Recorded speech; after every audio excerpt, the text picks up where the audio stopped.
Aristotle was the student of Plato and then the teacher of Alexander the Great. Ancient civilizations thought differently about ethics, and so this will serve as an intro to virtue ethics, as well as the brief argument for why virtue ethicists think their foundation is correct.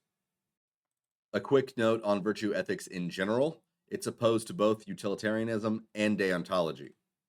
Instead of placing value in our choices themselves or in whatever is produced from our actions, they say what's valuable is the person. All three are necessary for ethics, but one of these has to be superior. As another way to differentiate virtue ethics, they don't ask the question, what ought I do? Instead, they think the central question to ethics is, who ought I be? That distinction between doing and being in virtue ethics is super important. From the perspective of the virtue ethicist, he doesn't just want goods externally, but also internally. The term good can apply to all the things that it usually does, so there's no special terms yet. They do want to highlight one thing in particular, though. Function relates directly to the word good. A good product functions well. A good action functions well. A good goal functions well. What would it mean for a person to function well? This is what it means to be a good person. This is why they push character more than other things. What goodness means to you is not determined by a choice or a result, but it's determined by what you are, and you're human. The actual foundation for virtue ethics is life, and for Aristotelians, it's often focused on biology. Your understanding of human nature is going to determine how you understand virtues and their purpose. For Aristotle, human beings are matter and form, and that form includes a life of nutrition, a life of perception, and a life of rational conception. The unity of all three are required, but the rational part is unique to humanity and holds a special position above the others. This is the thought flow for virtue ethics. First, you are alive, but you exist as a specific life form, human. You ought to live well, which is not mere action, so you must be excellent. Of course, excellently human. The way to do that is to fulfill your human functions.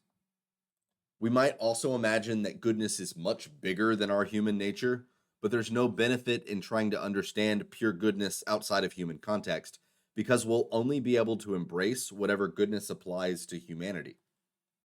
The question really boils down to, what life do you want to live? Many would answer something like pleasure, honor, or wealth, and while those have their upsides, they're all incomplete. Why settle? Virtue ethics thinks that the best life is the one with all the good things. But of course, the only goods that will be good to you are human goods. And those human goods are already predefined. Conclusion of virtue ethics: be excellently human in all the ways that are human. You're going to have to cultivate it. It's not automatic. Since goodness is cultivated, it's now part of your being. This makes moral virtues a type of habit. This leads us to the doctrine of the mean.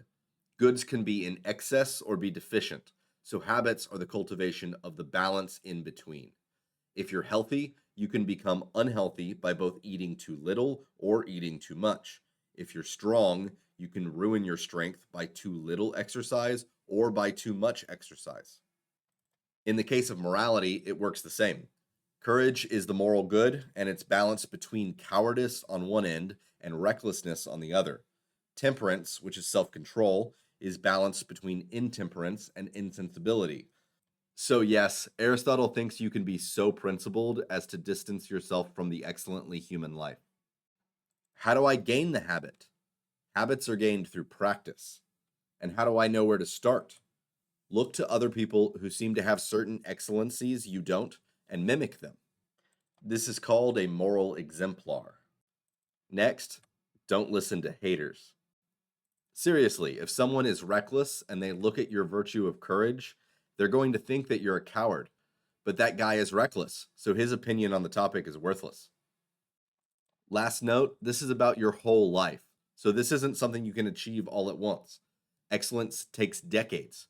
You're building an entire life, and then you can look back and call it an excellent life. Thanks for watching.